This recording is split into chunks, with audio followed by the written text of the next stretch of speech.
Hi everybody, this is Everyday Commentary, and this is a video overview of this knife. And this knife is a production prototype of the ZT0456. This is a design that was made by Dmitry Sienkiewicz, and it is a new knife for 2016. It was shown off at the SHOT Show.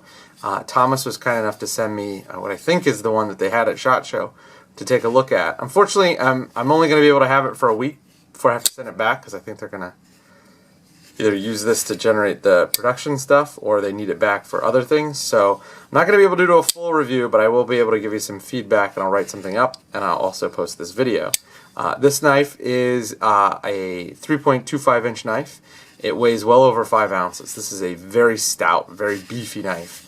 It's not as big as some of the old ZTs, but it is every bit the beast knife that those knives were. This is just a monster of a blade. It feels in the hand, not the shape, but it just gives you that same heftiness that something like the ZT0801 did. You just feel like you've got a lot of knife in hand. It gives you a lot of confidence. You feel like you got a lot of good grips.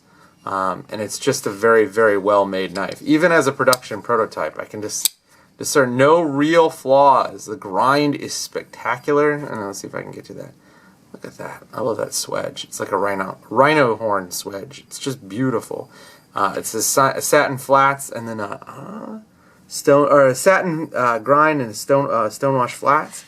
The knife runs CTS 204P, which is Carpenter's equivalent of M390, which is Crucible's equivalent of 20CV. They all run about the same chromium and the same carbon count. It is a very, very good steel. It is probably one of my 3 or 4 favorite steels. ZDP 189, M390, the M390 variants, and then S110V. Those are all, among the best steels available on the market. It is a design, like I said, made possible by Dmitry Sienkiewicz, and there are a lot of Sienkiewicz touches here. There's a good deal of angularity in the knife. There's some curves that match the angles very nicely. As you can see here, there's a lot of machining that goes in here. So there's a machined flat here, a machined flat here, machined flat here, here, and here, and they're all sort of in an angle to each other. And the end result is this is a very three-dimensional knife. This is not like a flat slab. It's not something like this. This is the Spyderco Mantra 1. This is basically just a flat slab, and I don't mind thin slabby handles in a folder. In a fixed blade, they're terrible, but in a folder, they're not bad. But here, you're getting a lot of machining. I think this is one of the reasons why the knife is so big, though. In order to give it that contour, you have to start out with a pretty substantial slab of titanium. One thing that I would note, and I'm certain this is because this is a production prototype, over time the blade drifts so that the centering is now perfect. I've recentered the blade, but over time the centering kind of goes off, and it goes off to the non-lock side. The other thing that I would note, and this might not be a production prototype thing because I've seen this on 2 other ZT knives, the ZT flippers that I've had here recently, the 801 and the ZT450, were really sensitive to putting pressure on the lock bar. So if I put pressure on this lock bar right here, like if I do this, the knife will not, there's no amount of force that will open that knife. Now if I take the same thing on this Kaiser Gemini,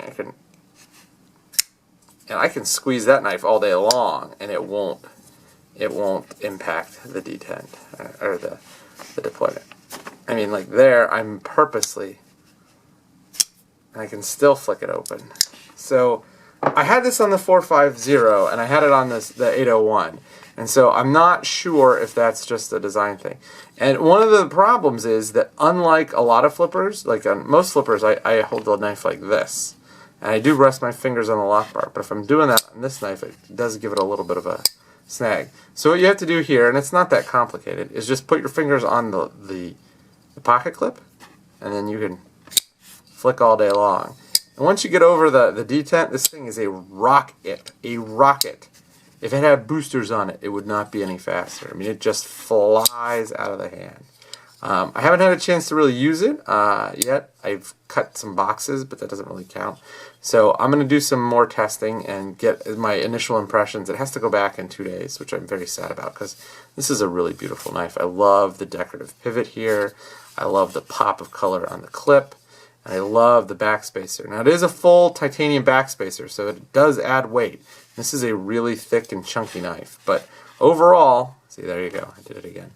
Just rest on the lock, or on the pocket clip, you'll be fine. Overall, it's really gorgeous. This is one of the more premium releases for 2016. The non-premium releases run S35VN, which is a really good steel too. So it's not like you're getting anything crappy. But what a beautiful knife. It's not my favorite thing in the world because it's so big and so heavy, but man, it is awesome and it is fun to play with, and it's very, very well made.